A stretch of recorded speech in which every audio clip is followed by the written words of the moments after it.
Let's talk for a second, or about 10 minutes, that's how these videos work, about regional mechanics in Genshin for a second. Every region in Genshin has them to some degree, but they kind of step up in application, starting with Fontaine, which had the arc system that let you stun certain enemies, but really was only relevant in Fontaine itself if you bothered with it at all. Then there's Natlan, which had Night Soul Burst, which had extra things happen when they trigger, and triggered more often the more Natlan characters are on the team.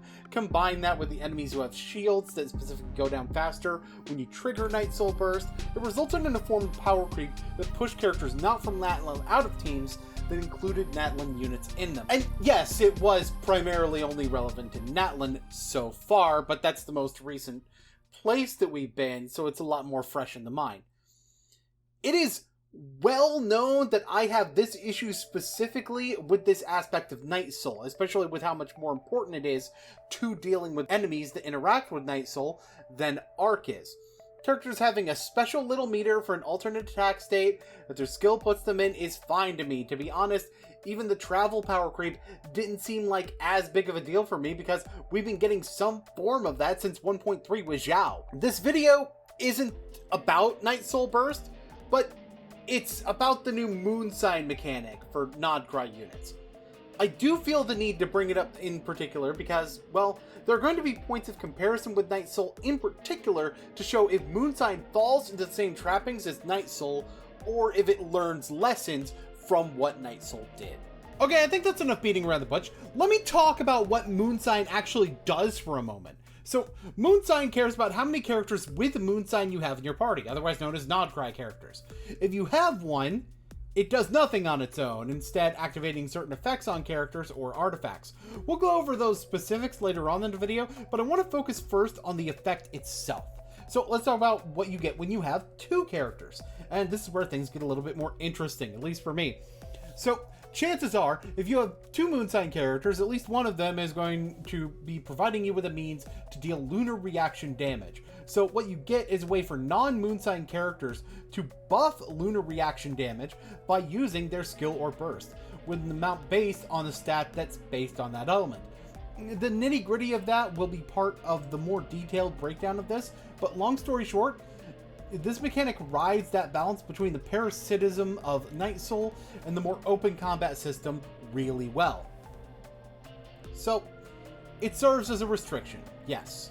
Two Moon Sign characters, one non-Moon Sign character, and probably a flex slot of some kind. There's technically more restriction with your non-Moon Sign characters. You'll want ones that pair well with the reactions you're going to do, and it'd be better for them to scale on the stat that increases your damage from that element, meaning a few more unusual scalers like Zhongli scaling on HP. That's not going to work as well, but also it's not going to work as well because Geo doesn't really interact with any of this yet.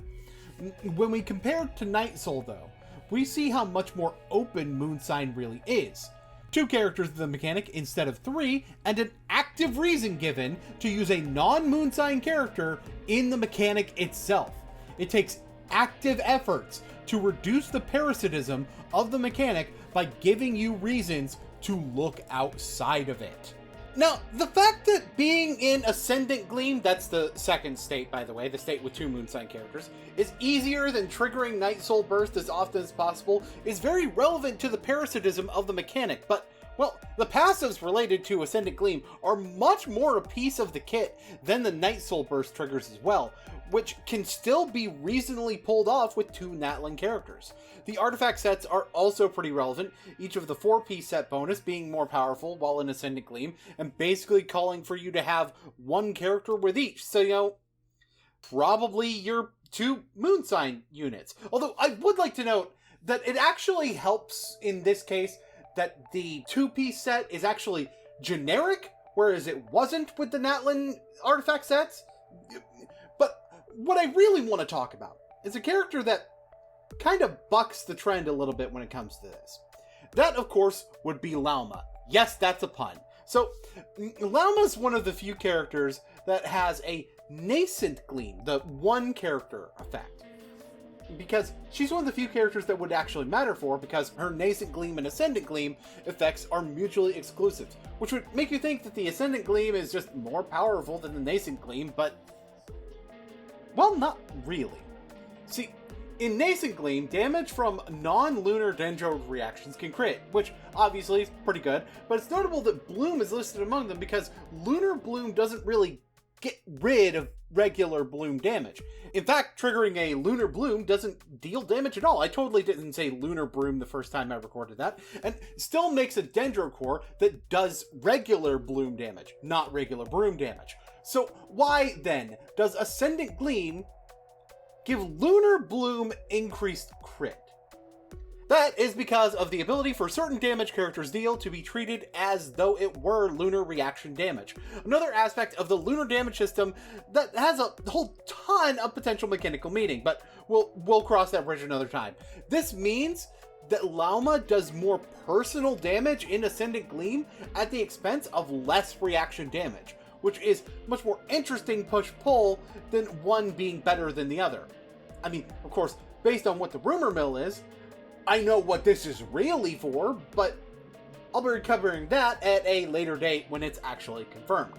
The main point here is that Lauma's abilities show that you can actually design characters to just serve as different roles based on whether you're doing a full moon sign build with them or not. And while this is not as likely to be relevant with Lunar Charge, it's a very interesting design possibility, and in Lauma's case, reality that allows mutually exclusive strategies to exist while still being far less parasitic. However, I'm still going to be realistic, although the way this mechanic is right now is, from my perspective, unquestionably positive. There's still plenty of chance to screw it up. I don't simply mean by making a lunar reaction too under or overpowered either. I mean some of the mistakes in Natlan that didn't come about or become prominent until later. The monsters that had those Night Soul shields, those were a few updates into Natlan that we started seeing those. They played it smart with Knuckle Duckle as well. The boss asks you for Electro Charge and Lunar Charge reactions, and while it has the problem that bosses sometimes have of getting more and more specific about what element or element combination you should be using against them, it doesn't have the issue of requiring lunar damage the same way some bosses and basic enemies were a nightmare to beat without Night Soul. But Nodcry could wind up introducing lunar shields that call for lunar reaction-based damage to really mess with things. You could have bosses that get weaker when you're in Ascendant Gleam. There's all manner of ways that this mechanic could turn sour. Based on what they're doing, I don't really see it as likely, because they're drawing a very fine line of how they're actually designing the way this works. But, well, people say never, and they're normally talking about things that would be a positive, but never say never follows for bad things happening too. But, what do you think? Have you been using Llama or Inefa in your teams? Are you hopeful that this is a good direction or terrified that it'll go south? How disappointed are you that this video isn't actually 10 minutes long? Let me know how the moon haunts you in the comments, and be sure to leave a like on your way out. But until next time, this is the Boonslayer signing out.